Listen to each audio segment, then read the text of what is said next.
Continuando con nuestro estudio exégesis del Apocalipsis, entramos al Apocalipsis 9:1, que habla acerca del simbólico pozo del abismo.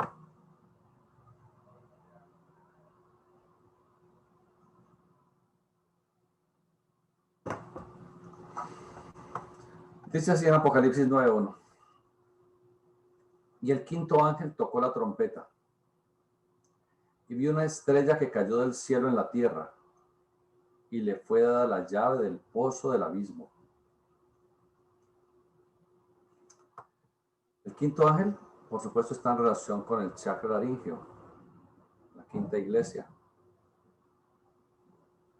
El ángel correspondiente a este centro de energía es Rafael, cuyo planeta es Mercurio y tiene que ver con el centro de la inteligencia, de la elocuencia, etc.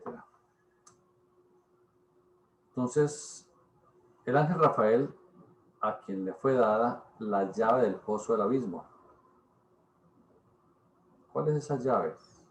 Es el verbo, es el lenguaje espiritual, sublimado, espiritualizante, veraz, sensible, místico, rítmico, para hacer vibrar que el pozo del abismo, la esfera de Yesod. ¿Cómo se logra? Con pureza, estética, mística, espiritualidad y con el lenguaje bellamente expresado.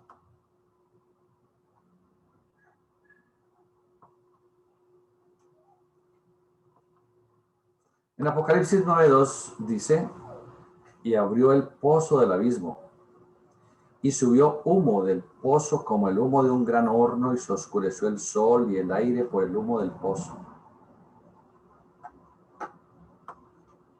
Al referirse a ese sitio, el pozo,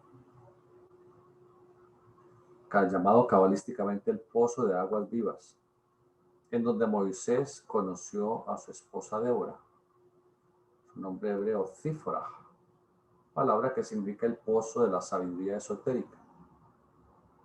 Si recordamos un poco acerca de Moisés, él llega a un pozo y va a calmar su sed. Allí se encuentran algunas damas, entre las cuales está Débora. Zífora. Entonces, ese es el pozo de la sabiduría esotérica, es la esfera de Yesod, donde debemos ir a saciar nuestra sed de espiritualidad, de ennoblecimiento, de regeneración, de salud, de armonía, lo que busquemos. Y subió humo del pozo como el humo de un gran horno, y se oscureció el sol y el aire por el humo del pozo. El humo que oscurece el sol es el lenguaje mal utilizado que obnubila la conciencia y constriñe la sensibilidad, haciéndonos cometer barbaridades y torpezas. Son las grandes dificultades de la humanidad que debe trascender, o debemos trascender, el lenguaje inculto, ignorante, soez, negativo, perverso. Por eso se encuentra el texto bíblico en Santiago 3, Nuevo Testamento, que dice: aquel que no insulte en palabras será varón perfecto, y será una persona que está en el camino real.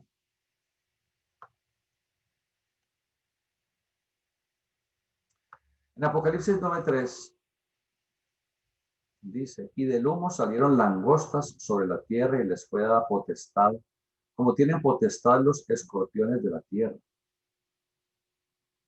¿Qué hacen las langostas cuando hay esas plagas, como el año pasado en Sudamérica y con mucha frecuencia en África? La langosta devora toda la vegetación que encuentra, acaban con las cosechas y dejan con hambre la población. Así la lujuria devora la vitalidad, generando discordia, enfermedades y vejez. Habla de la potestad de los escorpiones. ¿Qué es el escorpión desde el punto de vista esotérico? Es la energía generadora en sus aspectos, tanto generativo como degenerativo. Pues el escorpión es la energía de la vida, usada bien sea para engendrar o lo que es peor, tristemente, para abusar de ella y de generar nuestros vehículos y envidecer nuestro espíritu. La esfera de Escorpio, en astrología, o la esfera de Escorpión, como signo zodiacal, tiene dos maneras de ser representadas, como un águila y como un escorpión. El águila en la elevación de esa energía y el escorpión en la utilización de la misma para generar, engendrar. Pero lo que es peor, para la degeneración. El uso de la energía del escorpión produce dolor y muerte. El uso de la energía como águila, es decir, sublimación a través de la meditación, de la devoción, de la estética, de la mística, de la vida espiritual. El uso como águila produce vida eterna. Vida eterna no es quedarnos en este planeta eternamente encarnados. Es lograr la conciencia continua de una encarnación a otra, que es lo que logran los iniciados. Allí nos debemos darnos cuenta de por qué el escorpión ha sido usado como un símbolo de dolor. En Apocalipsis 9:4 dice así: y les fue mandado que no hiciesen daño a la hierba de la tierra, ni a ninguna cosa verde, ni a ningún árbol, sino solamente a los hombres que no tienen la señal de Dios en sus frentes. Como decirle a las langostas que no se coman los vegetales, sino que se coman a las personas, pues no tiene lógica. Dice, ellas deben solamente afectar a los hombres, el ser humano, que no tienen la señal de Dios en sus frentes. Cuando se habla de la hierba y todo lo verde, se refiere cabalísticamente a la esfera de Netzach. Estudiamos algo de ciencia cabalística. Netzach es la mansión de Nogah, el planeta Venus, en donde se encuentra la visión de la belleza triunfante. La visión de la belleza triunfante es lo espiritual. Es cuando el varón y la dama logramos la admiración mutua en sublimación estética. No mirarnos con lujuria, con pasión. Entonces, hay que buscar la visión de la belleza triunfante para que la langosta no nos destruya, porque la langosta dice allí que destruye todo lo bello de la vida. Si utilizamos mal el lenguaje y la energía generadora, destruimos todo lo bello de la existencia. Tenemos tres poderes generadores, creadores se diría, pero no hay creación, es emanación siempre o una generación constante. En el mundo de la conciencia somos creadores. En el mundo de la generación somos creadores, engendramos, dejamos descendencia.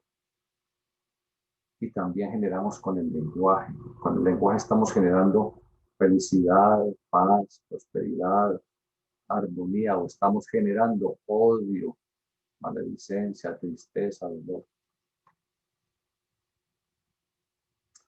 Dice este versículo 9:4 que estas langostas deben afectar solamente a los hombres que no tienen la señal de Dios en sus frentes. Estos son los no iniciados. Cuando hablamos de iniciados, hablamos de un estado de conciencia superior. Y aunque ya lo hemos dicho, pues recapitulemos porque de pronto llega alguna persona por primera vez, aunque no creo que es mejor recapitular. Desde el punto de vista esotérico, la iniciación no es ir a un grupo X, Y o Z, a una fraternidad y hacer un ritual de bienvenida, donde dicen usted ya es un iniciado o usted ya recibió la iniciación. No. Esa persona inició un camino en esa fraternidad, en esa escuela, en ese grupo. Inició un camino. Pero no es un iniciado desde el punto de vista oculto, esotérico.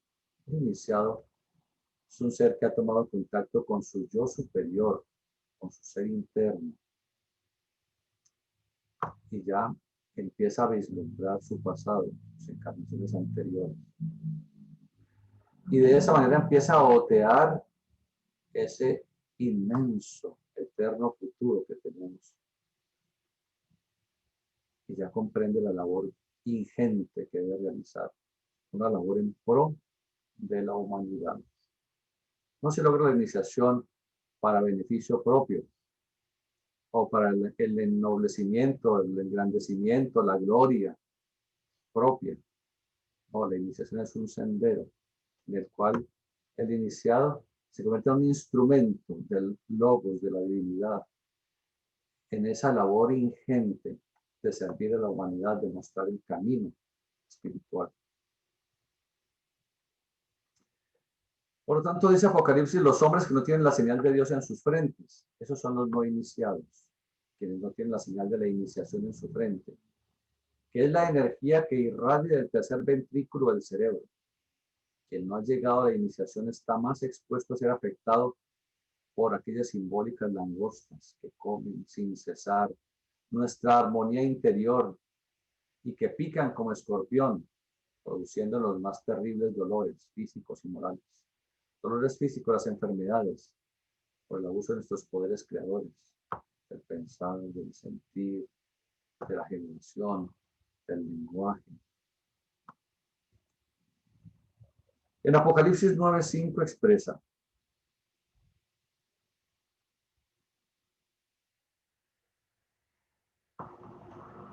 y les fue dado que no los matasen, es decir, a esos hombres que no tienen la señal de Dios en sus frentes, sino que los atormentasen 5 meses.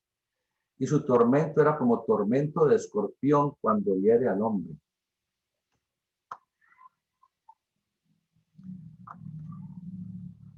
Eso significa que cuando no logramos cultivar el aspecto divino de Venus, la Venus celeste, la admiración estética hacia la otra polaridad, nos tenemos que enfrentar a la Venus mundana, que es seducida por Marte para que los atormentasen 5 meses, es decir, la energía marciana, que es como tormento de escorpión. ¿A qué se refiere a eso? En la mitología griega, Marte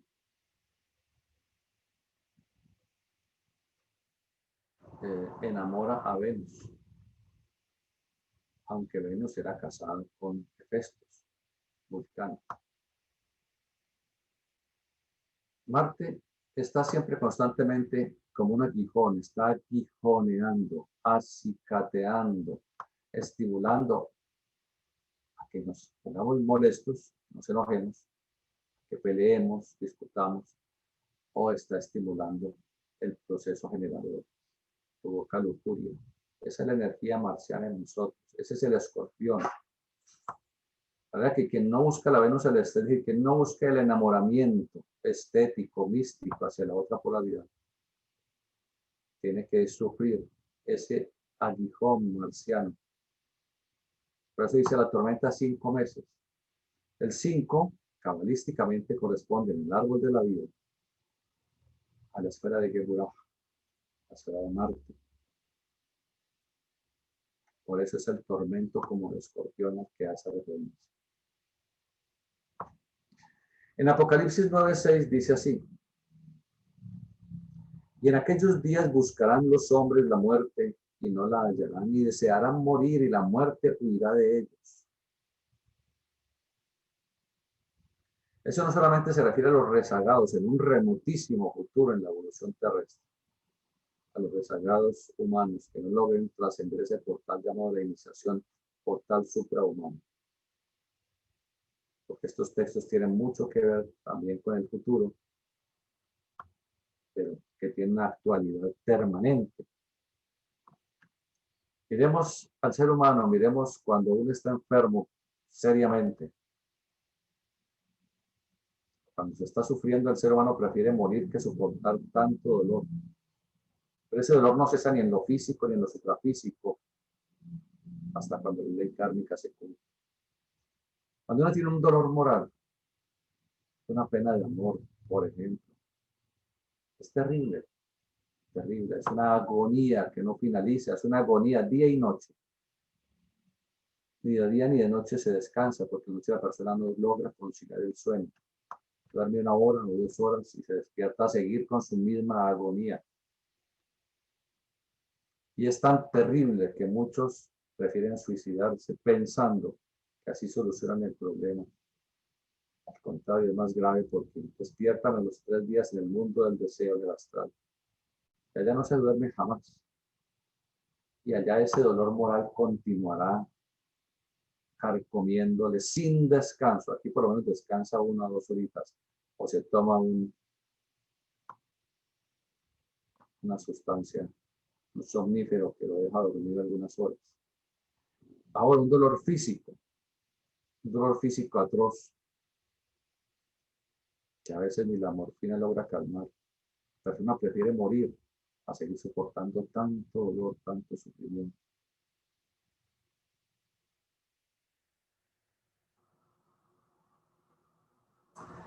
En Apocalipsis 9:7 dice así: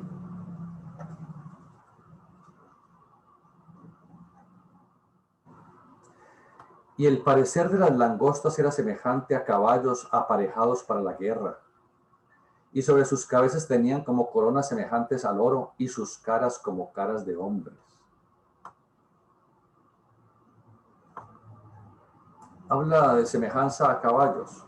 El caballo es un símbolo fálico, es un símbolo sexual, pero fálico se refiere al poder sexual masculino, por la fogosidad y poder que demuestra. Los aparejos para la guerra son la energía marciana, siempre, que es discordia y sexo. Sus cabezas tenían coronas semejantes al oro. El oro, analizado desde el punto de vista del tarot, representa la tierra, este mundo material en el cual estamos inmersos y pensamos que es la única realidad. Estamos tan acostumbrados al mundo físico y al cuerpo material que pensamos que esto es lo único real. Y esto no es lo único real. Es importante porque el mundo físico y el cuerpo denso son el taller de la divinidad. Estamos aquí para adquirir experiencia, conciencia, sensibilidad, para evolucionar, perfeccionarnos. Pero cuando dejamos de manifestarnos en el cuerpo físico con el fallecimiento, seguimos siendo nosotros. Y seguimos sin cuerpo físico durante 1000 o más años a veces, antes de regresar a otro cuerpo físico, al renacer en un bebé. Pero no dejamos de ser nosotros porque la vida no muere jamás. Y en eones, miles de millones de años, dejaremos de habitar el planeta Tierra, por lo menos en cuanto a la parte física se refiere. Y seguiremos siendo nosotros y seguiremos evolucionando en otros mundos, no en otros planetas como humanos, no, en otros mundos etéricos, mundos hechos de materia del deseo, mundos hechos de materia del mundo del pensamiento, etc. Es un proceso que no tendrá fin. Dice que esas langostas que eran semejantes a caballos, pero como con caras de hombres, se refiere al aire, al aspecto racional. El ser humano, la razón, es que la razón, el racionalismo excesivo, no nos permite ir muy lejos. Es el problema del científico, que es extremadamente racionalista. Entonces niega totalmente lo sutil.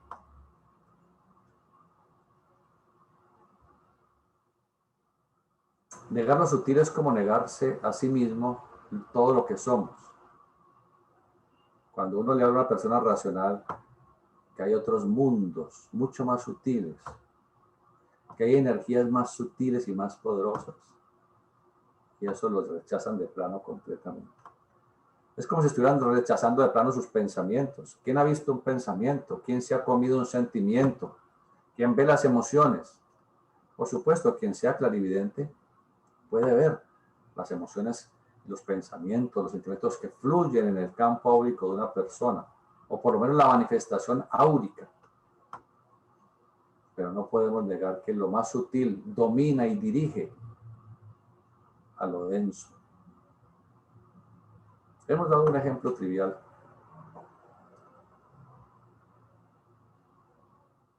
Un hombre y una mujer se enamoran. O antes de enamorarse, ese hombre, ese varón, trata de acercarse a la dama. Si despierta en ella algún interés, está bien. Lo mismo ella hacia él. Pronto ella le hace una mirada y él de pronto la mira, pero puede que no pase nada más. De pronto ella le da una sonrisa y entonces él como que se anima a conversar un poco con ella. Y después, chao. De pronto ella despierta una emoción en él y quizás se queden de ver en otro día, en otra ocasión. De pronto ella despierta en él la capacidad de inventar pensamiento, una persona interesante en donde se puede compartir ideas, conocimientos, información. Y entonces pueden formar camaradería y verse muchísimo más. Pero si esa dama despierta el sentimiento del amor, ese varón irá atrás de ella eternamente, sin cesar. Pero si la dama lo quiere es llevar físicamente, probablemente no podrá ni cargarlo o andar pocos pasos con él. A mayor sutilidad de una energía, mayor poder tiene. En Apocalipsis 9:8 dice así: y tenían cabellos como cabellos de mujeres.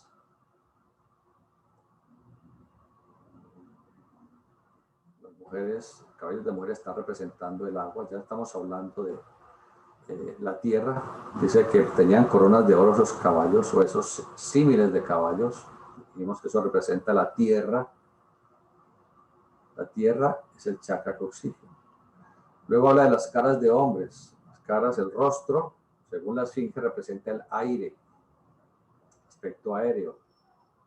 Ese aspecto aéreo enfoca el chakra umbilical. Dice que tenían cabellos como cabellos de mujeres, que está encarnando las aguas de la existencia, es decir, la esfera generadora. Y sus dientes eran como dientes de leones.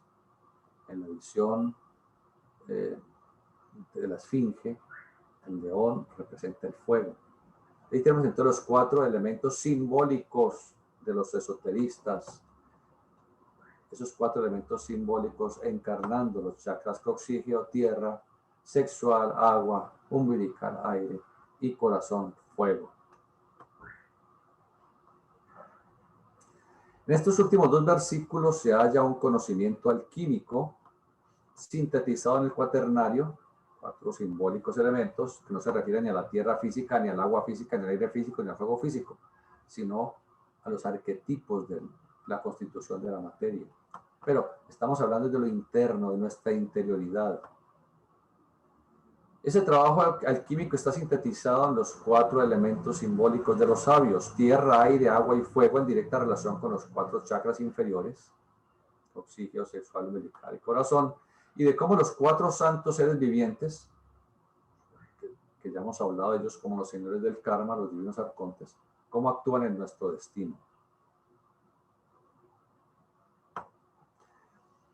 En Apocalipsis 9:9 dice así: y tenían corazas como corazas de hierro, y el estruendo de sus alas como el ruido de carros que con muchos caballos corren a la batalla. En el campo esotérico, cuando se habla de corazas, especialmente aquí corazas de hierro, se refiere a la acción fuerte, severa, marciana, que suele traer dolor. Dice, corazas como de hierro y estruendo de sus alas como ruido de carros con muchos caballos que corren a la batalla. Esa es la descripción que el iniciado hace de los señores del destino en su eterno accionar, los señores del karma. En Apocalipsis 9:10 dice así: y tenían colas semejantes a las de los escorpiones, y en sus colas aguijones, y su poder era de hacer daño a los hombres 5 meses. Pues volvemos a la simbología. Colas semejantes a los escorpiones. ¿Qué es eso? La pulsión, la energética, el instinto, la lujuria, el deseo sexual. En sus colas aguijones. Poder de hacer daño durante 5 meses. Volvemos a ver el número 5. que en el árbol de la vida, el diagrama del árbol de la vida es la quinta esfera, el quinto sefira, Geburah, mansión de Marte. Y Marte es ¿qué? Disgustos, emocionalidad y sexo. Las colas semejantes a las de los escorpiones y en sus colas aguijones es la energía de la esfera de escorpión, la esfera de escorpio, la esfera generadora, desde el punto de vista astrológico, en donde los aguijones son el mal uso de esa energía. Y su poder era el de hacer daño a los hombres 5 meses. Los 5 meses el aspecto marciano, Geburah, mansión de Marte, el aspecto que nos hace sufrir los rigores del karma, es decir, el ser humano, todos tendremos que sufrir hasta tanto no haya un cambio. No son 5 meses ni 5 encarnaciones. Será todo el tiempo que sea necesario hasta que se trascienda la emotividad y el instinto. Los señores del karma están justos allí en su inmensa sabiduría cósmica para aplicar la ley. En Apocalipsis 9:11 dice así: y tiene sobre sí por rey al ángel del abismo, cuyo nombre en hebraico es Abadón y en griego Apolión. Ese nombre hebraico, Abadón, significa el ángel infernal, el ángel del infierno. Y la palabra infierno, ¿qué significa? Viene de inferus, el lugar inferior. El infierno, Hades, donde se encuentra el señor del bajo mundo, Plutón, es la energía plutónica radicada en la esfera de Escorpio. Recordemos que Escorpión es la mansión secundaria de Marte y la mansión primaria de Plutón, el señor del bajo mundo, el señor del fuego, de los volcanes. Es que esa energía plutónica sexual es como un volcán y hace una tremenda erupción cada vez que se llega al orgasmo. Es la energía plutónica radicada en la esfera de Escorpio, la que mal utilizada provoca dolor y sufrimiento. Ese es Abadón, el ángel infernal, el ángel del lugar inferior. El primer, dice en Apocalipsis 9:12, el primer ay es pasado, ya pasó. He aquí, aún vienen 2 ayes después de estas cosas. Todo esto lo referente al quinto chakra, que se relaciona cabalísticamente, lo hemos dicho, con Geburah. Tiene que ver con el lenguaje y con la imagen. Tiene que ver con lo que decimos y con lo que imaginamos. Nuestras imágenes son ordinarias, emocionales, destructivas, pasionales, instintivas. Eso es lo que viviremos. Ese es el ay que nos hará sufrir. Sabemos que el uso del lenguaje es de una incalculable importancia para regenerarnos por ese medio. Por eso el maestro Ragosini, Israel Rojas, decía que en el poder del verbo sublimado a través del lenguaje está la salvación humana. Hasta allí es trabajo con el quinto ángel y continuaremos entonces en nuestra próxima reunión con el sexto ángel relacionado con el chakra frontal. Vamos a cambiar de tema entonces, seguiremos un poco con temas generales rosacruces para nuestra ilustración y nuestro aprovechamiento de estos temas.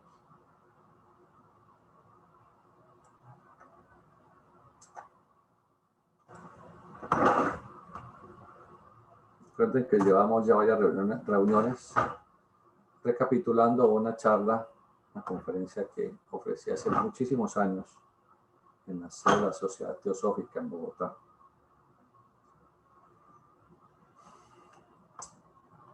¿Qué hace un cabalista, un gnóstico Rosacruz, un alquimista, un místico Rosacruz o teósofo o de cualquier grupo esotérico? Le rinde culto a la otra polaridad de la existencia, el hombre a la dama al hombre. Le rinde culto a la vida a través de la otra polaridad. La divinidad permitió que existiera la doble polaridad en todo. Todo en el universo es doble. Todo tiene esa doble polaridad. La electricidad tiene dos polos. El magnetismo tiene dos polos. La fuerza nuclear fuerte y fuerza nuclear débil son dos polos. Lo masculino y lo femenino, macho y hembra. En todo existe esa doble polaridad. La divinidad permitió que existiera esa doble polaridad. Si no existieran el día y la noche, no podríamos comprender lo que es la alternancia de los días y las noches. Si no existieran los polos positivo y negativo de la electricidad, no podríamos ver su manifestación como luz, calor, movimiento, etc. Si no existiera esa bipolaridad en los vegetales, en los animales y en el ser humano, no podríamos conocernos, autoconocernos, comprendernos ni evolucionar. Por eso el ser humano consciente, el varón consciente, la dama consciente, deben rendirle culto a la otra polaridad. El varón, observar en ellas, por el camino de la vida, ese ser perfecto, hermoso, espiritual. Es la vida cósmica, la vida divina encarnada en cuerpo de mujer.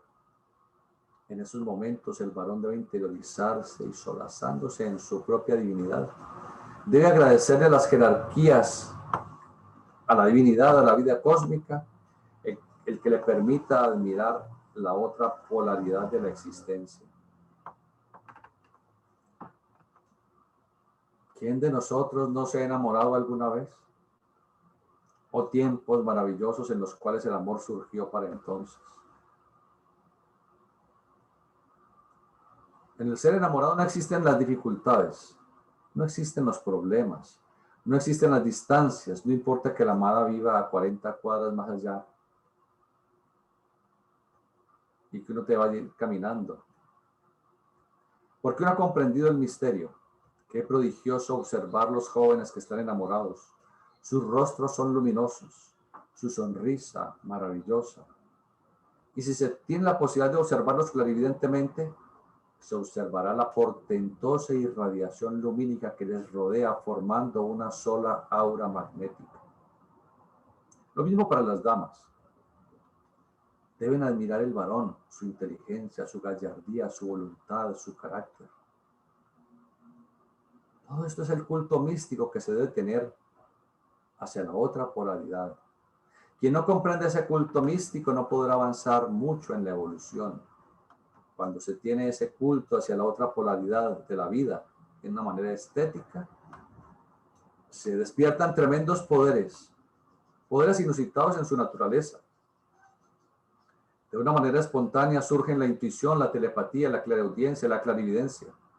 Todos hemos tenido esa posibilidad. Cuando se está enamorado, uno sabe qué le pasa a la amada. Uno sabe lo que siente, lo que piensa, lo que hace. Lo mismo de ella hacia él. La madre sabe exactamente qué le pasa a su hijo, sin importar si está al otro lado del planeta.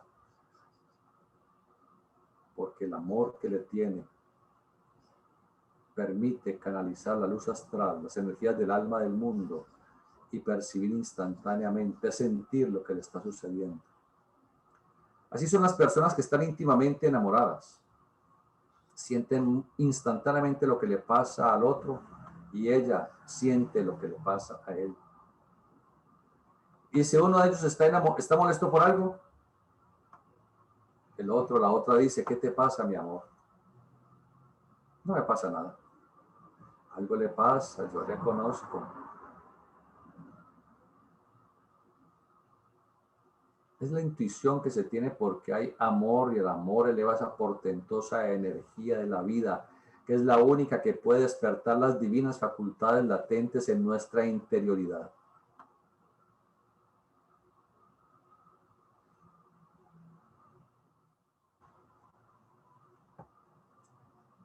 Pero en ese momento yo terminaba esa conferencia, dije una conferencia de 1 hora, pero si ustedes tienen preguntas, inquietudes, entonces hicieron alguna serie de preguntas que vamos a tratar de aprovecharlas también con sus respectivas respuestas.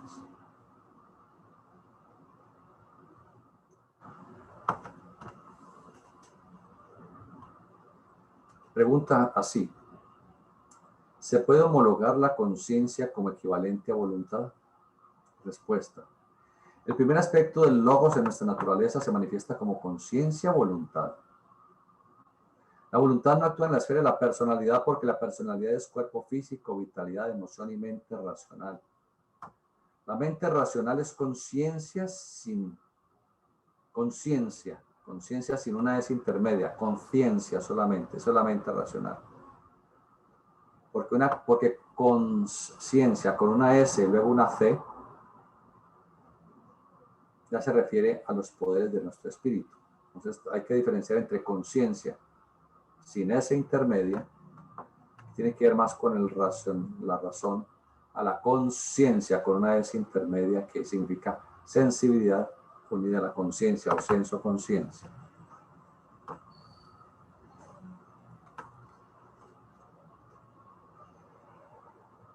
Entonces, cuando hablamos de la conciencia con una S intermedia, es una divina cualidad del espíritu en la evolución en donde la sensibilidad se une a la conciencia. Entonces, allí sí, esa conciencia con ese C está unida a la voluntad.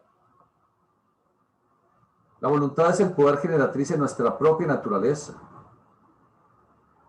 Miremos, tengo un cuerpo físico. Ese cuerpo me puede llevar a cualquier parte, pero el cuerpo solo no va a llegar. Un cadáver no se mueve donde está. Entonces, ese cuerpo implica que tenga vitalidad. Si no hay vitalidad, está paralizado. La vitalidad permite el fluido nervioso. Es una corriente eléctrica que se desplaza por los nervios. Pero un cuerpo físico con vitalidad solito, per se, no se puede mover. Si la persona está dormida, tiene un cuerpo físico y vitalidad, pero no tiene su cuerpo emocional que impulsa la acción. No tiene una mente que discierne la situación a realizar. No tiene un espíritu interno con su voluntad superior para obligarlo a que ese proceso se realice.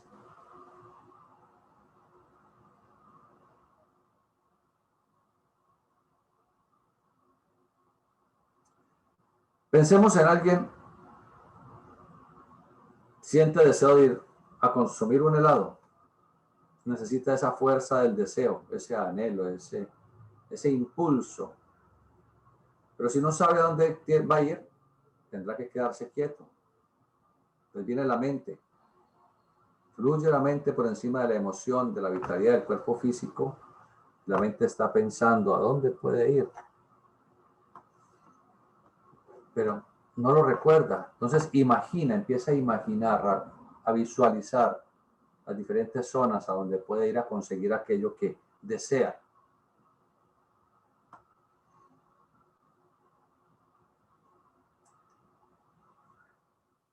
Ya la imaginación le empieza a iluminar, pero tiene que utilizar su voluntad definitivamente para ir, porque si dice, no, yo mejor no voy porque está muy lejos de la voluntad que es la que impulsa, la que dirige. El ser interno que es el que dirige, si no opera, entonces la persona se queda quieta.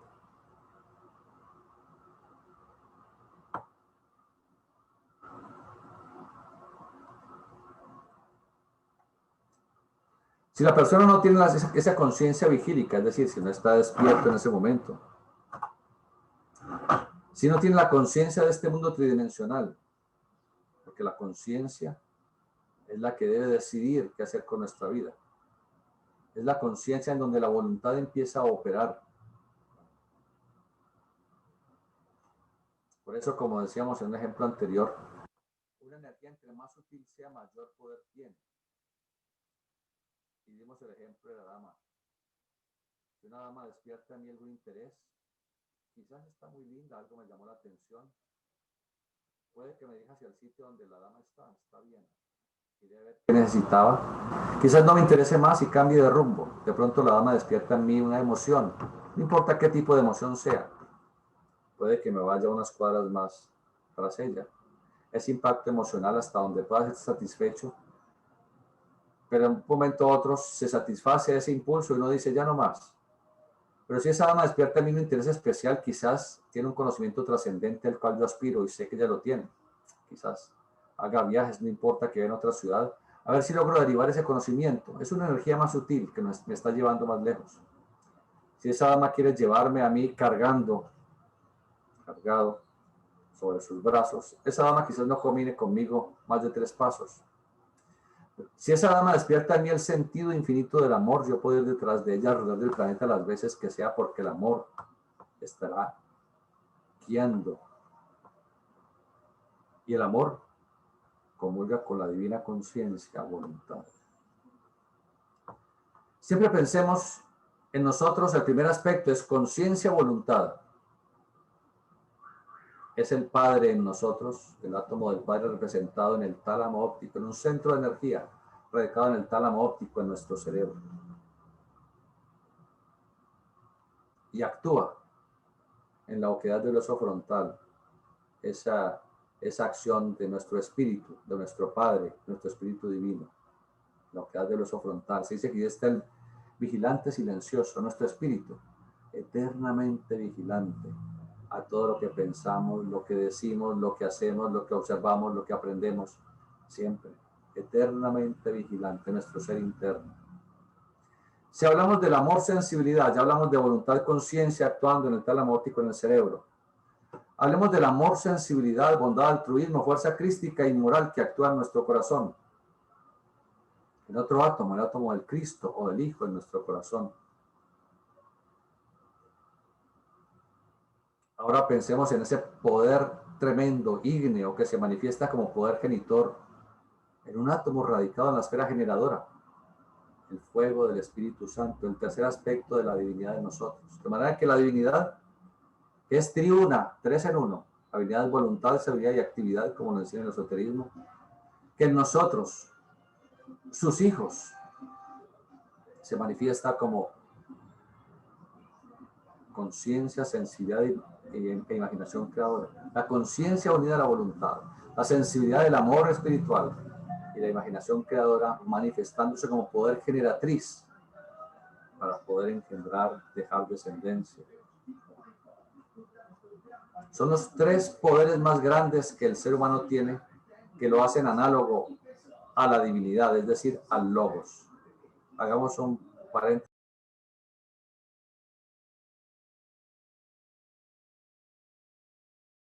Que se queda bloqueado el micrófono cuando yo lo suspendo.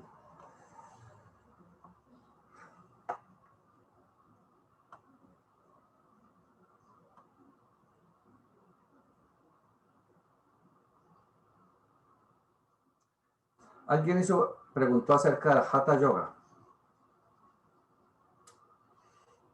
Bueno, la palabra Hatha viene de Ha, sol, ta, luna. Es armonizar en la propia naturaleza interna a través de las asanas, o posiciones corporales, las corrientes solar y lunar de nuestra propia naturaleza. Corrientes solar y lunar que se manifiestan a través de la respiración, llamadas respiración solar de la fosa nasal derecha, respiración lunar de la fosa nasal izquierda. Esas energías se entrecruzan en el corazón. Vemos la mitad derecha del corazón que está relacionada con el sol y la mitad izquierda con la luna. Hatha, sol, luna. Entonces las asanas tratan de armonizar con sus posiciones corporales esa doble corriente de energía en nuestra naturaleza, que son muy importantes las corrientes de energía para el despertar psíquico.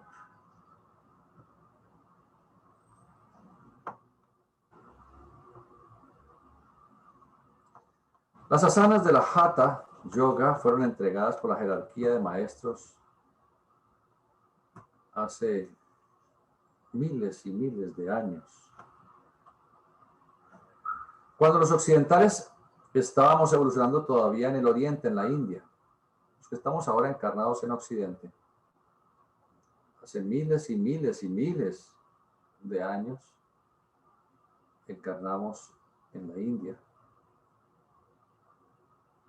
Y fue necesario acortezar, aterrizar las energías espirituales en nuestra naturaleza fisiológica, en nuestra corporeidad.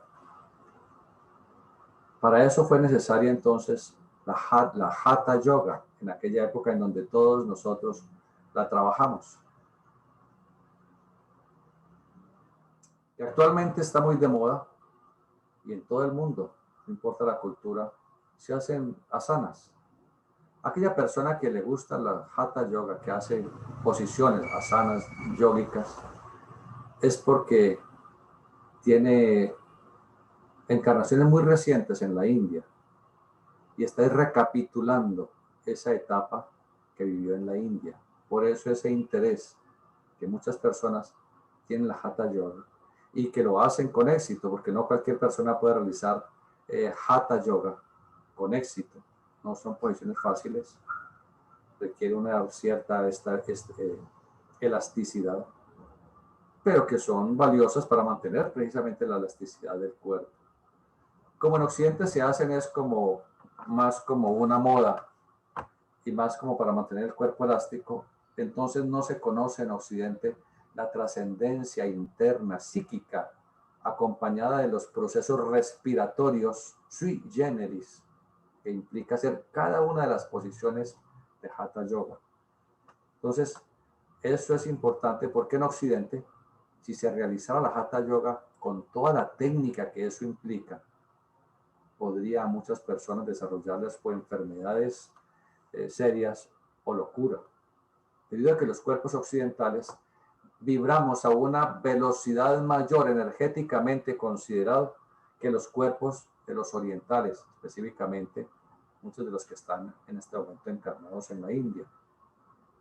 Para ellos no es riesgoso realizar el Hatha Yoga, y más que son guiados por instructores perfectamente capacitados y clarividentes mirando todo lo que pasa en los estudiantes en cada momento. En Occidente no tenemos esa ayuda extra, pero afortunadamente, como no se conoce la parte esotérica oculta de la Hatha Yoga, entonces eso le quita el peligro a las asanas. Me estoy haciendo referencia a estas cosas como una tradición que han enseñado los maestros en Occidente, alertándonos acerca de realizar Hatha Yoga y al mismo tiempo mezclarlo con ejercicios respiratorios. Hacer Hatha Yoga está bien para la flexibilidad del cuerpo. Al que le guste, perfecto. Entonces, la Hatha Yoga es beneficiosa para mantener la salud física y el equilibrio hormonal.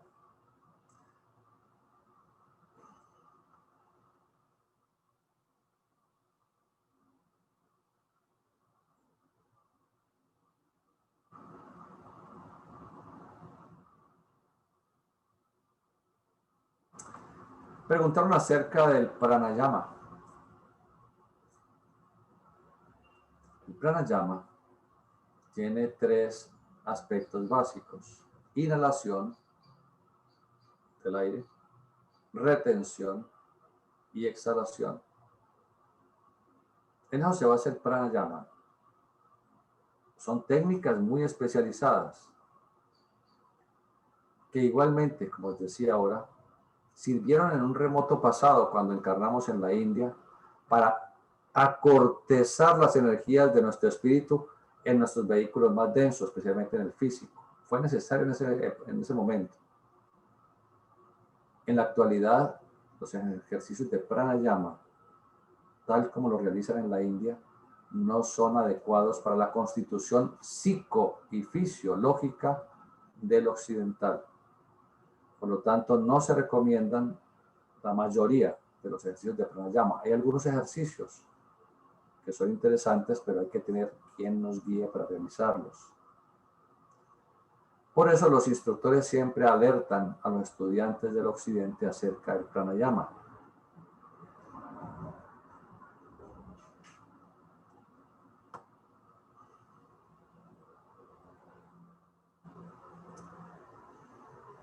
Max Heindel, refiriéndose al pranayama, dijo así, en su autobiografía. Max Heindel dijo así: antes de llegar a los conocimientos de los Rosacruces, busqué por un sitio y por otro este conocimiento interno. Llegó a mis manos, decía Max Heindel, fundador de la Fraternidad Rosacruz de Oceanside, California, llegó a mis manos el conocimiento del pranayama. Empecé a hacerlo con diligencia. A la segunda semana estaba paralítico. No sentía mis piernas ni las podía mover. Mi situación era lamentable. Un instructor se materializó y me dijo, hermano, su problema es la respiración, los ejercicios de respiración que está haciendo. Suspéndalos. Si quiere recuperarse, aún está a tiempo. Max Heindel lo suspendió y se recuperó. El instructor tiempo después le enseñó, quien trabaja este tipo de respiración, si no es un oriental, o si no es un ego encarnado en el oriente que ha reencarnado apenas en occidente para comenzar su trabajo como occidental, si no se tiene esa característica, esta persona puede desarrollar lo mínimo invalidez, pero lo más grave, idiotez, por rotura en la continuidad de los vehículos entre el físico, cuerpo físico y vital, lo que produce idiotez. O puede haber una rotura entre la continuidad de los vehículos vital y emocional, lo que produce locura. Locura, pero una locura más o menos tranquila. Si la ruptura ocurre entre los delicados tejidos o conductos entre el cuerpo emocional y el cuerpo mental, se produce la locura furiosa. También los ejercicios de pranayama pueden desarrollar tuberculosis.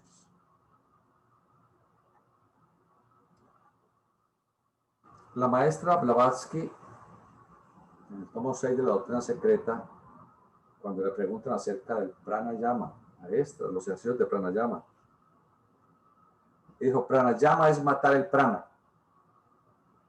Y el estudiante occidental no debe meterse a realizarlos, so pena de quedar loco, idiota, tuberculoso o morir. Entonces dijo, lo menor que le puede pasar a la persona es que fallezca. Las otras complicaciones son mucho más serias.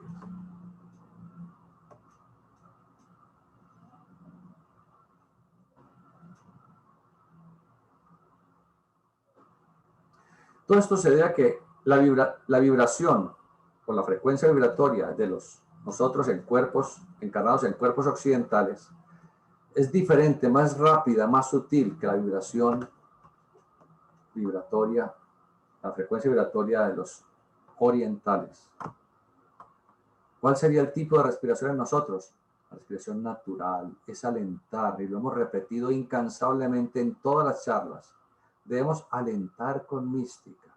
Debemos dejar que el aire fluya con naturalidad mientras estamos en meditación, en sublimación, en trabajo místico. La respiración debe ser natural. Los maestros enseñan que el trabajo de los mantras, de las vocales y de la elevación del poder genesíaco es el que da la luz. Pero tenía que haber alguna manera de hacerlo. Esas técnicas forman parte, por supuesto, de las enseñanzas más elevadas de la Escuela Rosacruz. En el Oriente están relacionadas con la Kriya Yoga, Surya Yoga y Kundalini Yoga. En Occidente se realizan bajo el conocimiento llamado de la ciencia del aliento. La Kriya Yoga es el primer peldaño de ese prodigioso universo de trabajo interno que se realiza a través del místico aliento. Porque somos hijos del aliento cósmico. La divinidad es el aliento cósmico. Por eso, constantemente, más que respirar, alentamos. Cuando estamos cansados, agitados, trotamos, caminamos rápido, subimos una montaña, estamos jadeando, estamos respirando. Pero aquí estamos también alentando sin darnos cuenta de las energías del aliento universal, el gran espíritu cósmico, porque espíritus es aliento. El oxígeno de la respiración es el cuerpo físico del aliento de la vida universal, del aliento de la vida cósmica que tiene su punto focal de inducción, de recepción de energías en el entrecejo. Esa energía la fijamos y va hacia la médula oblonga. Allí tenemos entonces la raíz del árbol de la vida, esotéricamente considerado, que nace en el sistema nervioso gran simpático y eclosiona sus energías en toda nuestra naturaleza física y fisiológica, dando como resultado una perfecta armonía en la actividad de la cadena glandular, las glándulas endógenas. Y se acumula finalmente como poder generador para permitirnos engendrar. Pero esa energía retorna nuevamente hacia los mundos espirituales a través del sistema nervioso cerebroespinal, médula espinal y cerebro, lo que proporciona la iluminación. Ese proceso de respirar sin que nos demos cuenta, todo lo estamos realizando instante a instante, vida tras vida. Pero ese proceso que lo hace subjetivamente nuestro espíritu en comunión con el alma del mundo, la vida universal, es un proceso así, inconscientemente es muy lento. Nosotros respiramos alrededor de 50 minutos por una fosa nasal, luego 10 minutos por ambas fosas, luego 50 minutos por la otra fosa y se tapa la anterior, luego 10 minutos por ambas, luego se tapa la que estaba y se destapa la siguiente. Es un fluir de energías, de derecha, simultáneo, izquierda, simultáneo, derecha, día y noche. No nos damos cuenta de eso, estamos alentando en armonía con el alma del mundo. Y eso está haciendo que cada día seamos más conscientes, que cada día evolucionemos en tecnología, en ciencia, en mística, en arquitectura, en arte, en lo que sea. Es un proceso, es el proceso de la evolución que sea lentísimo, pero cuando aprendemos a hacerlo consciente y voluntariamente, aceleramos nuestra evolución. Allí tenemos entonces cómo surgen los genios, los prohombres de la raza, los seres superiores, los maestros, etc. Este es un proceso natural que permite el entrar en armonía con el universo. Eso lo hacemos inconscientemente. En ese alentar constantemente circulan las energías en nuestra propia naturaleza, permitiendo que desarrollemos una relativa capacidad de comprensión, una relativa capacidad de amor, una relativa salud. Pero cuando a través de la imaginación y de la sensibilidad logramos, con ese alentar místico, estético, dirigir con la imaginación y sensibilidad esas fuerzas, entonces la iluminación se logra. El trabajo que a la humanidad le va a demorar miles de encarnaciones, uno lo podrá hacer en pocas encarnaciones. Se puede.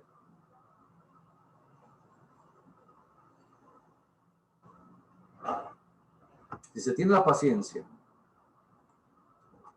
la persistencia de trabajar, de investigar, de practicar,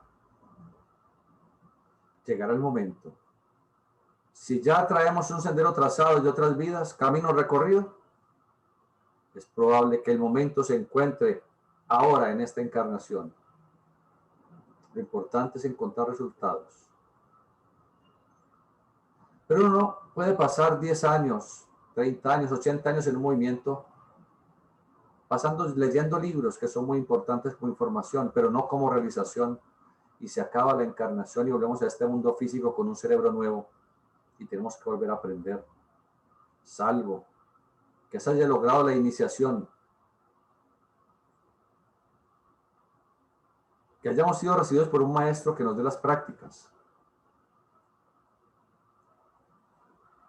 Uno puede iniciarse en un movimiento esotérico, pero eso no es iniciación. Un iniciado es un sabio.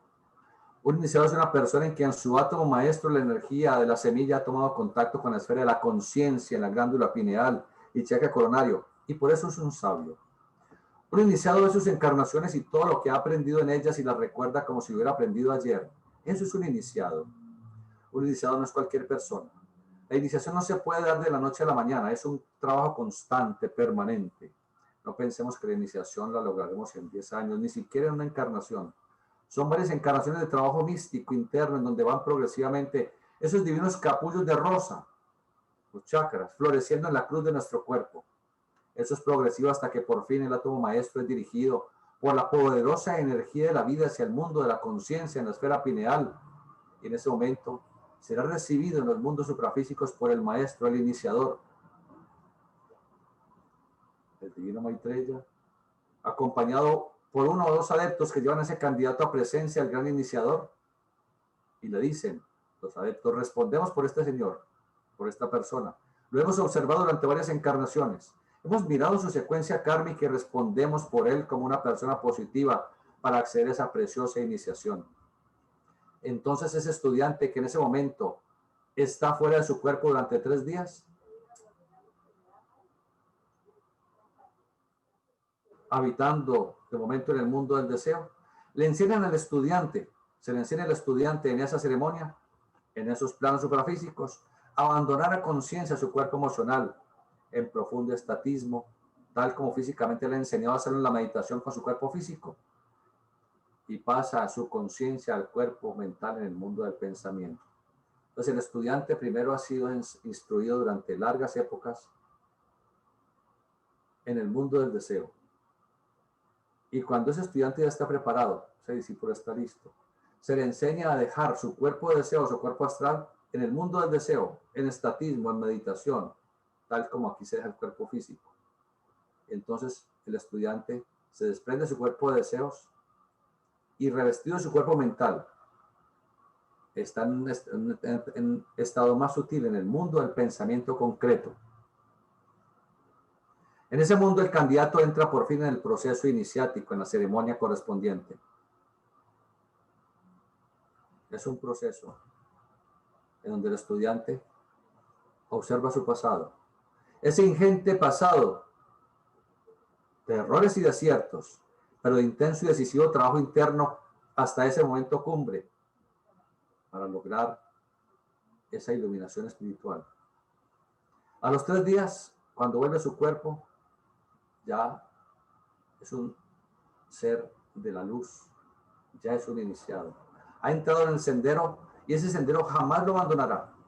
Puede que cometa yerros y eso puede hacer que le retrase las siguientes iniciaciones, pero ya no volverá a dar marcha atrás nunca más. Es uno de los hijos del Logos, ya es un instructor. Ese instructor debe reemplazar a su maestro, quien pasa a los mundos superiores a continuar su trabajo. Esa es la secuencia iniciática que se realiza en la evolución. Bueno, hasta allí nuestros temas de hoy. Les agradezco mucho su atención, su compañía, su paciencia, su persistencia y feliz noche, feliz tarde. Muchas gracias, hermano. A usted, gracias, hermano.